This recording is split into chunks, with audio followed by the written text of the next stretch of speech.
अस्सलाम वालेकुम। इस वीडियो में मैं आपको बताऊंगा कि किस तरह से आपने जेंगो में एक सुपर यूज़र बनाना होता है और जो जेंगो का एडमिन पैनल है आपने उसको किस तरह से यूज़ करना है। तो यहाँ पे जो मेरा सर्वर है और जो मेरा वर्चुअल इन्वायरमेंट है वो ऑलरेडी वर्किंग में है। और मैं बेसिकली करूँगा क्या कि यहाँ पे एक न्यू टर्मिनल खोल लूँगा और उस न्यू टर्मिनल में मैं आपको बताऊंगा कि किस तरह से आपने अपना एक सुपर यूज़र बनाना है और किस तरह से आपने जो है जेंगो का एडमिन पैनल यूज़ करना है। तो यहाँ पे मैं अपने न्यू टर्मिनल में आ गया हूँ। सबसे पहले तो मैं अपने वर्चुअल एनवायरनमेंट को एक्टिवेट करूँगा। यहाँ पे मैं cd vir/scripts और उसके बाद मैं activate.ps1 को यहाँ पे चला दूंगा। और अगर आपको नहीं पता कि ये क्या होता है तो ये मैंने इस कोर्स की पहली वीडियो में इन डेप्थ बताया हुआ है कि आपने किस तरह से इसे बनाना है, किस तरह से इसको आपने चलाना होता है और इसके क्या क्या एडवांटेजेस हैं। तो यहाँ पे मैं इसको एक्टिवेट कर दूंगा और उसके बाद वापस अपनी होम डायरेक्टरी में आ जाऊंगा।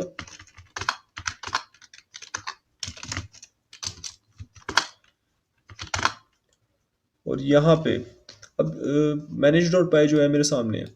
तो यहाँ पे इससे पहले कि मैं आपको सुपर यूज़र बनाना सिखाऊं, यहाँ पे मैं आपको एक चीज़ दिखाता हूँ कि जैसे ही मैं लोकल होस्ट स्लैश एडमिन पे जाता हूँ तो यहाँ पे मुझे एक एडमिन का लॉगिन पेज मिल रहा है जिसमें यूज़र नेम और पासवर्ड मेरे से पूछा जा रहा है।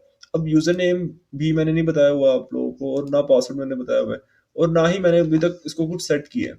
तो हमें जो है इसको सेट करना होता है और इसको सेट करने के लिए आपने बेसिकली क्या करना है, आपने लिखना है Python manage.py create super user और इसमें कोई आपने स्पेस नहीं लगानी, कोई हाइफन वगैरह नहीं, इसी तरह क्रिएट सुपर यूज़र लिख के एंटर प्रेस कर देना।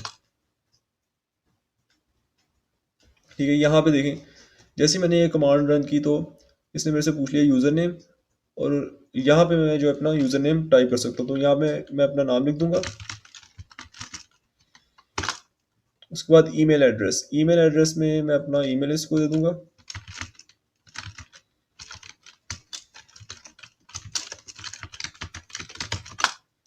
उसके बाद पासवर्ड, तो पासवर्ड मैं यहाँ पे सिंपल से रखूंगा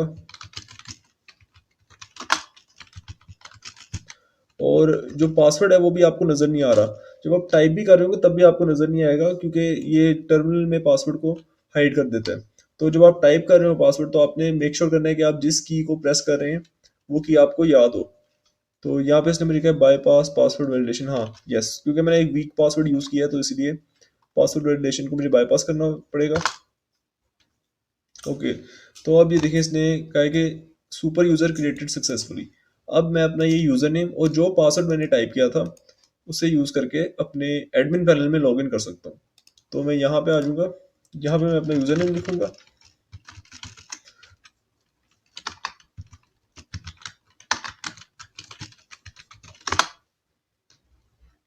ओके, तो यहाँ पे मैं आ गया अपने जेंगो के एडमिन पैनल में और यहाँ पे बेसिकली मेरे पास सिर्फ एक ही ऑप्शन आ रही है यूज़र्स की और एक ग्रुप्स की, और ये ऑप्शन आ रही है ऑथेंटिकेशन एंड ऑथराइजेशन से।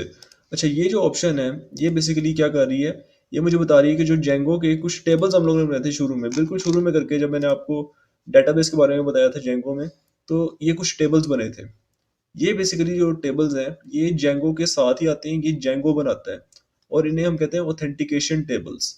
ऑथेंटिकेशन टेबल्स में बेसिकली क्या होता है कि जो आपके यूजर से रिलेटेड डाटा होता है, जो उसके लॉगिन डिटेल्स वगैरह होती हैं, वो सारे इन टेबल्स को यूज़ करते हैं। और जो भी आपके यूज़र प्रिविलेजेस होती हैं, जैसे एक क्या कहते हैं सुपर यूज़र प्रिविलेज होती है, जो भी हमने सुपर यूज़र बनाया है, ये सुपर यूज़र जो है साइट में कोई भी चेंजेस कर सकता है।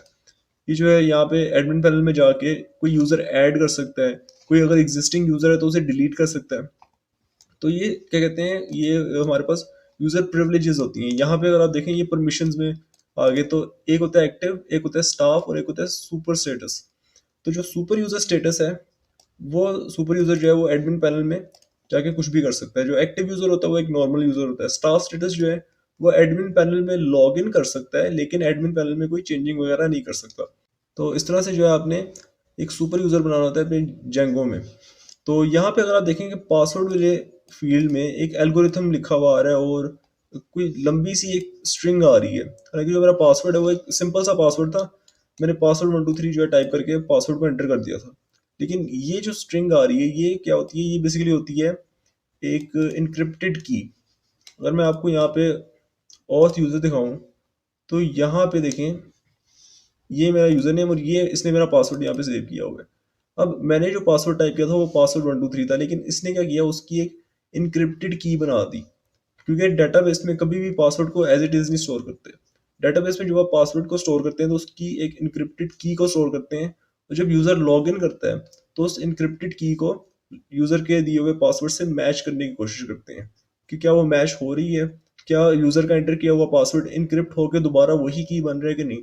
तो उस तरह से इंक्रिप्शन और डिक्रिप्शन के थ्रू यूजर को लॉग इन कराते हैं। जेंगो जो है वो पासवर्ड इंक्रिप्शन के ऊपर खुद ही से काम करता है, आपको कुछ करने की ज़रूरत नहीं है। इसके पास ऑलरेडी ये सॉल्ट और जो है पासवर्ड इंक्रिप्शन का पूरा एल्गोरिथम होता है, और इसने इसको यूज़र ऑथेंटिकेशन वाले अपने सारे सेक्शन में मैनेज करके रखा होता है। तो आपको इसमें सिर्फ जो है यूज़र्स एक तो क्या कहते हैं रजिस्टर करने आने चाहिए, दूसरा आपको इसमें इस यूज़र ऑथेंटिकेशन मॉडल को यूज़ करना आना चाहिए कि किस तरह से ये यूज़र ऑथेंटिकेशन मॉडल यूज़ हो रहा है। तो यहाँ पे अब जेंगो का जो एडमिन पैनल है, यहाँ पे अगर यूजर्स में मैं आ जाऊँ, यहाँ पे एक ऐड यूज़र करूँ तो ये मेरे से सबसे पहले जो है यूज़र नेम लेगा।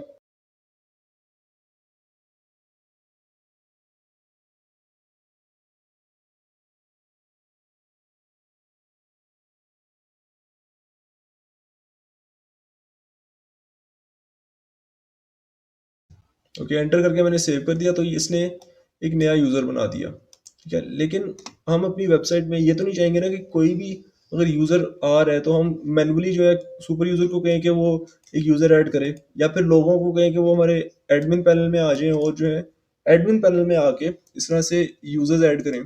तो बजाय इसके हम लोग क्या करेंगे कि एक फॉर्म बनाएंगे और फॉर्म के थ्रू यूज़र्स को ऐड करेंगे, लेकिन वो मैं नेक्स्ट वीडियो में आपको दिखाऊंगा कि किस तरह से आपने एक यूज़र रजिस्ट्रेशन फॉर्म बनाना है और किस तरह से आपने एक प्रॉपर पेज बनाना है जिसपे यूज़र जो है वो साइन अप कर सकेंगे। अभी इस वीडियो में मैं आपको बता देता हूँ कि किस तरह से आपने अपने इस एडमिन पैनल को एडिट करना होता है। तो यहाँ पे जो कुछ भी है, ये जितना भी आपको नजर आ रहा है एडमिन पैनल, ये सारा एडिटेबल है। यहाँ अगर मैं आपको वर्चुअल एनवायरनमेंट में जाके पाइथन का जो जेंगो फ्रेमवर्क है उसके कंट्रिब फोल्डर में एडमिन दिखाऊं तो एडमिन में एक टेम्पलेट्स वाला फोल्डर होता है। यहाँ पे ये जो एडमिन है ये बेसिकली यहाँ से इस एडमिन पैनल को पकड़ रहा है। ठीक है, तो यहाँ पे सारा कुछ एडिटेबल है, आप इसको एडिट कर सकते हैं अपनी मर्जी के मुताबिक। लेकिन इसको क्या कहते हैं, एडमिन पैनल को इतना मतलब एडिट करने की जरूरत नहीं पड़ती। बस इसका ये है कि इसमें जो ये जेंगो एडमिनिस्ट्रेशन वगैरह आ रहा है और जो ऊपर टाइटल है इसको मेनली एडिट करना होता है। तो इसको एडिट करने के लिए आपने बेसिकली करना क्या है कि सबसे पहले तो मैं वर्चुअल एनवायरनमेंट को बंद कर दूं, इसके फोल्डर्स को बंद कर दिया। अब आपने आ जाना है अपनी प्रोजेक्ट के urls.py में, जो जेंगो प्रोजेक्ट वाला फोल्डर है उसके urls.py में आपने आ जाना है, क्योंकि यहाँ पे आपका एडमिन इंपोर्ट हुआ है। यहाँ पे अगर आप देखें तो एक पाथ बना हुआ है /admin, और हम लोग यहाँ पे एडमिन का जो यहाँ पे फोल्डर है उसको यूज़ कर रहे हैं और उसमें साइट्स वाली फाइल का URL फंक्शन चला रहे हैं।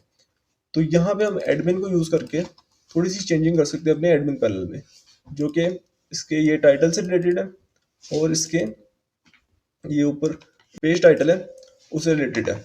इसको सिंपली करेंगे क्या, हम लिखेंगे एडमिन डॉट साइट डॉट, यहाँ पे हमारे पास काफ़ी सारी ऑप्शंस आ गई हैं। तो हमने किस ऑप्शन को यूज़ करना है, हमने यूज़ करना है साइट हेडर। साइट हेडर को मैं यहाँ पे कर दूंगा, साइट हेडर को मैं अभी के लिए जेंगो ब्लॉक कर दूंगा। उसके बाद एडमिन डॉट साइट डॉट, हमारे पास साइट टाइटल होता है, एक साइट टाइटल को मैं अभी यहाँ पे जेंगो ब्लॉक कर देता हूँ, दोनों को जेंगो ब्लॉक कर दिया। तो जेंगो एडमिनिस्ट्रेशन के बजाय अब ये चेंज हो जाएगा। देखिए ये जेंगो ब्लॉक हो गया और ऊपर भी साइट एडमिनिस्ट्रेशन और जेंगो ब्लॉक लिखा आ रहा है। इसको आप जितना एडिट करना चाहें यहाँ पे नाम के हिसाब से आप कर सकते हैं। आप यहाँ पे मतलब कुछ भी लिख सकते हैं ब्लॉग वगैरह के अलावा। तो इस तरह से जो है आप अपने एडमिन पैनल को एडिट कर सकते हैं। एक और बात आपको मैं बताता चलूँ एडमिन पैनल की, कि जो आपका एडमिन पैनल है यहाँ पे आप मजीद भी टेबल्स शो कर सकते हैं। जो यूजर्स है ना, ये बेसिकली एक टेबल है आपकी डेटाबेस का। ये बेसिकली आ रहा है यहाँ से, ये डेटाबेस आपकी db.sqlite3 है ना, यहाँ पे auth यूजर्स, ये वाला टेबल यहाँ पे रिप्रेजेंट हो रहा है एक ग्राफिकल वे में। तो इस तरह से जिस तरह हम लोग अपनी एप्स पे काम करेंगे, हम बाकी एप्स के भी जो टेबल्स हैं वो यहाँ पे शो कर देंगे, ताकि जो एडमिन है साइट का वो यहाँ से भी उन टेबल्स को जो है एक्सेस कर सके। तो ये थी इस वीडियो की इन्फॉर्मेशन। इंशाल्लाह नेक्स्ट वीडियो में देखेंगे कि किस तरह से हमने यूजर साइन अप फॉर्म बनाना है, और प्रॉपर कोड लिखेंगे कि किस तरह से यूजर साइन अप करते हैं, और किस तरह से हम लोगों ने यूजर्स को मैनेज करना है, और जो है उनका डाटा डेटाबेस में सेव करना है। तो वीडियो अगर पसंद आई तो वीडियो को लाइक कीजिएगा, चैनल को सब्सक्राइब कर दीजिएगा। आपसे मुलाकात होगी इंशाल्लाह नेक्स्ट वीडियो में, तब तक के लिए अल्लाह हाफिज़।